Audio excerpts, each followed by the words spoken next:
And now joining me here with a Big Ten Network chat, Chris Collins, the head coach of Northwestern, fresh off a 3-0 start, first time since 1968. And it wasn't beaten up at the bottom. I don't even know if there is a bottom this season. Winning at Indiana, beating Michigan State, Ohio State.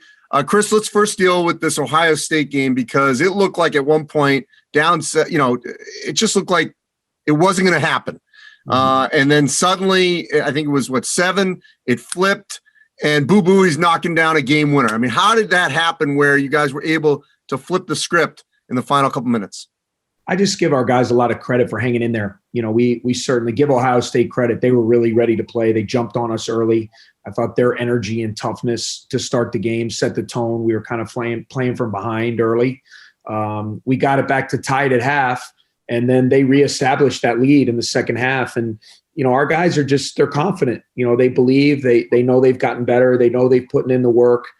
They're hungry. They understand the narrative of people saying that they can't close and finish games and things like that. And rightfully so, because we've had our struggles there. But we got into that last 5 minutes, and I was just really proud of our guys, no matter what had happened in that game, to just talk about, hey, we're going to win this game. We got to get some stops. We got to execute, and let's figure out how we gut out this win. And that's exactly what we had to do. We had to gut it out because Ohio State's really good. They're physical and really well coached, and we just were fortunate to make one more play.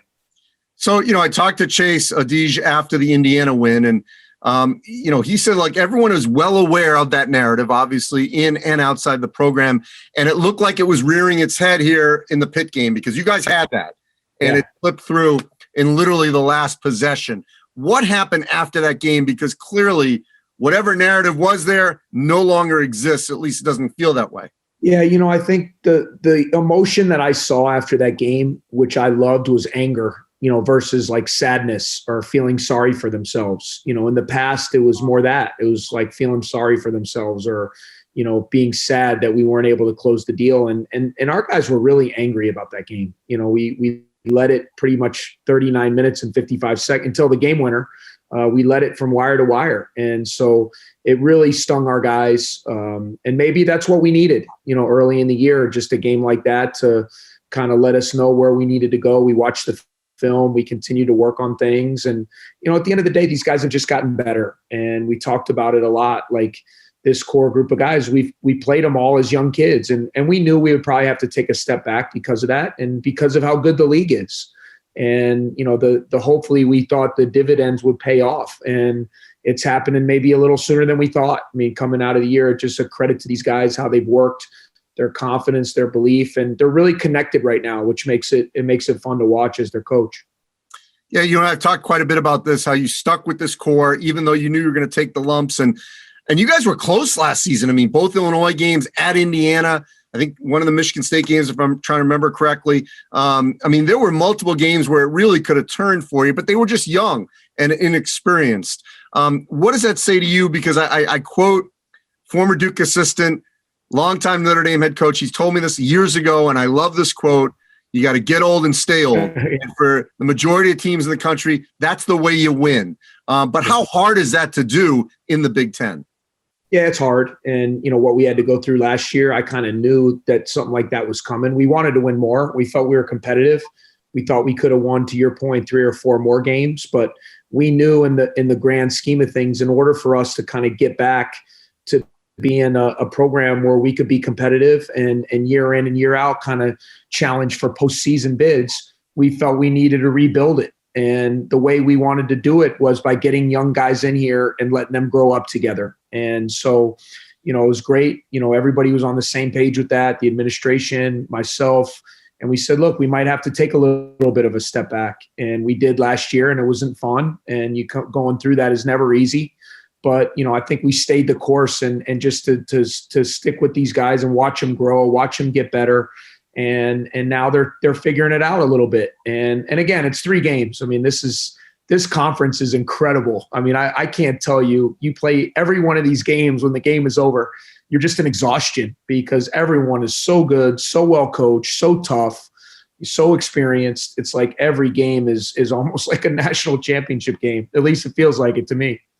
So it feels also like it's the hot hand, which is obviously, as a coach, has to be, somewhat to a bit of a stress release. So you don't always have to rely on one guy. I mean, Boo obviously went off, a couple games ago.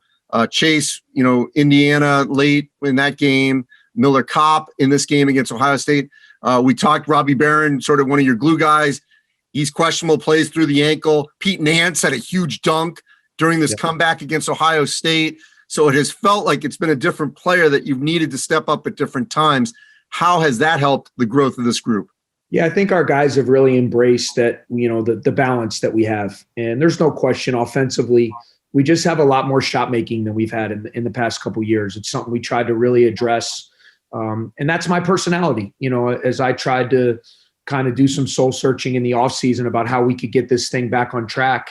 We wanted to have the identity where we had shooters, we had spacing, we had skilled players. And so, the thing that guys have really embraced is like, they don't care who's got it going on a night. Like you said, Chase got it rolling. He gets 17 in the second half the other night. Tonight it was Miller. Miller was fantastic tonight. He gets 23. And guys are talking about in the huddle, like, man, we got to get it to Miller. He's rolling. You've seen Boo. You've seen Nance. You've seen Ryan Young. Ryan Young is a kid who started every game last year, and he's embraced kind of coming off the bench now and being a guy who comes in. And when he comes in, we go to him. And Robbie Barron and Anthony, we just feel like we have depth. I'm committed to playing these guys so we can keep fresh guys in the game. And look, it's going to be ups and downs this whole year. I mean, you look at everyone's schedule. It's like a gauntlet. It doesn't matter who it is. And we just have to kind of stay the course, how we playing. And it's just nice coming out of the gates to be able to get 3 in this first week, knowing what you kind of have coming up. It gives you an opportunity to gain some confidence as the level of comp continues to rise. Yeah, last thing, Chris, I mean, you got 2 straight on the road coming up, but you've been in this position before on the other side. I know it's only 3, but when you are down in the hole, 0-2, 0-3, and in a normal year, it would sort of be, early December, then a little bit of a space, and then we regroup in late December, January. Still, that can be an albatross around your neck when you're suddenly in that hole and you got to climb out of it just to get above water as you get into the Big Ten. So what does it mean to at least be above water as you go forward with 2 straight road games so you're not digging deep to start the season? Yeah, I think it's really important. When you're always climbing out of a hole, we always talk about, you can't play in meaningful games in February and March if you don't take care of business in November, December, January.